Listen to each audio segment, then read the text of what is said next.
ಇನ್ನು ಗೆಳತಿಗಾಗಿ ರೇಣುಕಾಸ್ವಾಮಿಯನ್ನು ಕೊಂದಿದ್ದ ಪೊರ್ಕಿ ಗ್ಯಾಂಗ್ ಜೈಲಲ್ಲಿ ಮುದ್ದೆ ಮುರಿತಾ ಇದೆ. ಈ ನಡುವೆ ಹತ್ಯೆಯಾದ ರೇಣುಕಾ ತಂದೆ ಒಂದು ಸ್ಫೋಟಕ ಮಾತನ್ನು ಆಡಿದ್ದಾರೆ. ಏನು ಹೇಳಿದರು ಅವರನ್ನು ಇವತ್ತು ಮಾತಾಡಿಸುವಂಥ ಪ್ರಯತ್ನವಾಯಿತು. ಅವ್ರು ಹೇಳಿದರು, ಅವ್ರ ಹತ್ರ ಕೇಳಿದ್ರು, ಒಂದು ವೇಳೆ ದರ್ಶನ್ ನಿಮ್ಮ ಮನೆಗೆ ಬಂದರೆ ಏನು ಮಾಡ್ತೀನಿ? ಏನು ಮಾಡೋದು, ಬನ್ನಿ ಕೂತ್ಕೊಳ್ಳಿ ಅಂತ ಹೇಳ್ತೀನಿ, ಊಟ ಮಾಡಿ ಕಳಿಸ್ತೀನಿ. ಈಗ ದೊಡ್ಡ ಚರ್ಚೆಗೆ ಕಾರಣವಾಗಿದೆ. ಅಂದರೆ ಮಾಫಿ ಮಾಡಿಬಿಟ್ರಾ, ಮಾಫಿ ಮಾಡಿದರೆ ಏನಾಗುತ್ತೆ, ಕೇಸ್ ಬಿದ್ದೋಗ್ಬಿಡತ್ತಾ, ಎಲ್ಲ ಇಂಟ್ರೆಸ್ಟಿಂಗ್ ಪಾಯಿಂಟ್ ರೈಸ್ ಆಗ್ತಾ ಇದೆ. ಬನ್ನಿ ಅದರ ಬಗ್ಗೆ ಹೇಳ್ತೀನಿ ಈ ಸ್ಟೋರಿಯನ್ನು.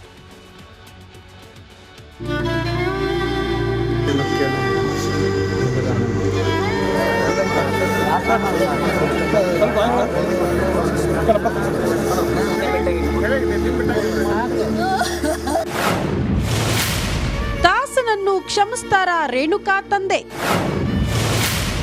ಮಗನ ಸಾವಿನ ದ್ವೇಷ ಮರೆತ್ರ ಹೆತ್ತವರು? ಅವನು ಉದ್ಧಾರ ಆಗ್ತಾರ, ಅವನಿಗೆ ನ್ಯಾಯ ಸಿಗುತ್ತೆ ಮೇಲೆ. ಮಗನನ್ನ ಕಳೆದುಕೊಂಡು ಹೆತ್ತವರ ರೋದನೆ, ಹೆತ್ತ ಕರುಳಿನ ಹಿಡಿಶಾಪ. ರೇಣುಕಾಸ್ವಾಮಿ ಹತ್ಯೆ ಕೇಸ್ ಬರೀ ಕರ್ನಾಟಕವಲ್ಲ, ಇಡೀ ದೇಶವನ್ನೇ ಬೆಚ್ಚಿ ಬೀಳಿಸಿತ್ತು. ಆರೋಪಿ ದರ್ಶನ್ ವಿರುದ್ಧ ಪ್ರತಿಯೊಬ್ಬರು ಆಕ್ರೋಶದ ನುಡಿ ಹೊರಹಾಕಿದ್ರು.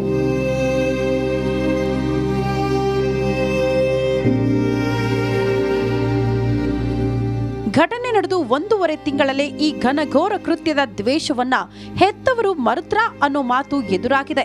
ಯಾಕಂದ್ರೆ ದರ್ಶನ್ ಬಗ್ಗೆ ಮಾತಾಡಿರುವ ರೇಣುಕಾಸ್ವಾಮಿ ತಂದೆ ಶಿವನಗೌಡರ್, ದರ್ಶನ್ ನಮ್ಮ ಮನೆಗೆ ಬಂದ್ರು ನಾವು ದ್ವೇಷ ಮಾಡಲ್ಲ, ನಾವು ಯಾರ ಬಗ್ಗೆಯೂ ಕಮೆಂಟ್ ಮಾಡಲ್ಲ, ಎಲ್ಲರ ಬಗ್ಗೆಯೂ ಒಳ್ಳೆ ಭಾವನೆ ಇದೆ ಅಂತ ಹೇಳಿದ್ರು. ಬಂದ್ರಿ ನಮಗೆ ಎಲ್ಲರೂ ಬರ್ತಾರೆ, ಬರ್ಲಿ, ಬಂದ್ರೆ ನಮ್ಗೆ ನಾವು ಹೇಳ್ತೀವಿ, ಅವ್ರು ಕಳಿಸ್ತೀವಿ ಅಷ್ಟೇ. ಅವತ್ತೇನು ಬರೋಣ ನೋಡೋದು ಗೊತ್ತಿರ್ತಾ. ಯಾರು ಬಂದ್ರು ನಾವು ಯಾರನ್ನೂ ಶತ್ರು ನಾವೇನು ಬಯಸಲ್ಲ ತಿಂದ, ನಾವು ಎಲ್ಲರಿಗೂ ಒಳ್ಳೆ ರೀತಿಯಿಂದ ನಾವು ಗೌರವ ಕೊಡ್ತೀವಿ.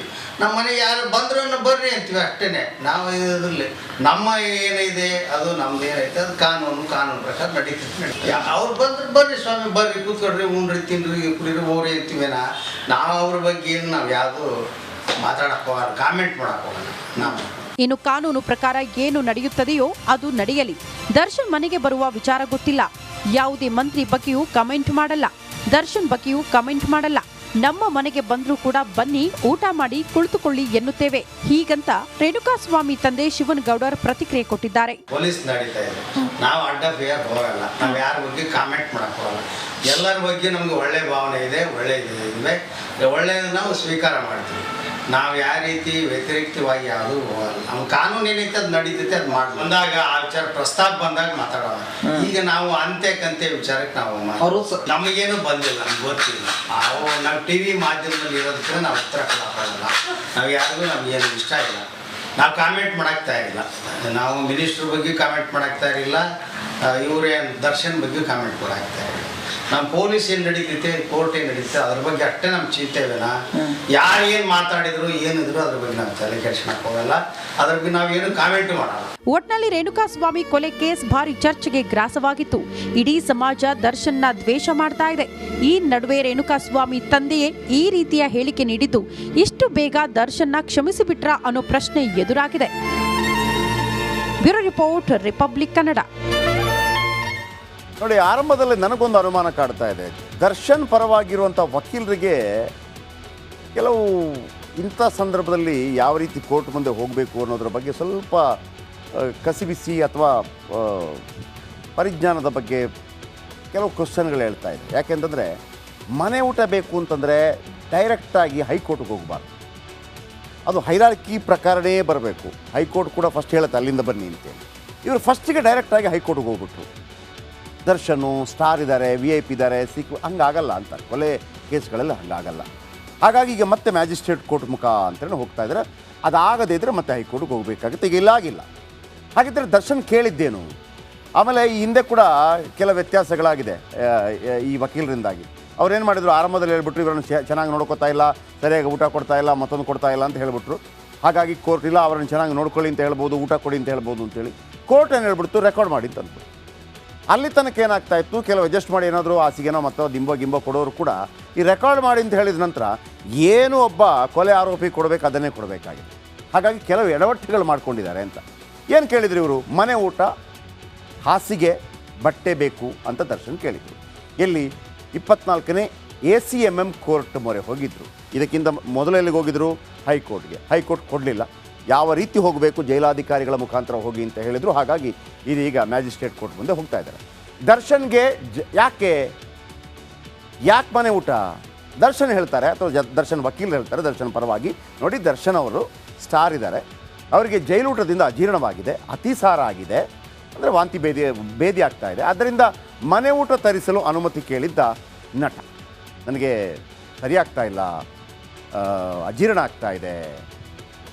ಕೋರ್ಟ್ ಯಾಕೆ ಕೊಟ್ಟಿಲ್ಲ? ಹಾಗಿದ್ರೆ ಪ್ರಜ್ವಲ್ ರೇವಣ್ಣ ಅವ್ರು ಕೊಟ್ಟಿದೆ, ಆದರೆ ದರ್ಶನ್ಗೆ ಯಾಕೆ ಕೊಟ್ಟಿಲ್ಲ?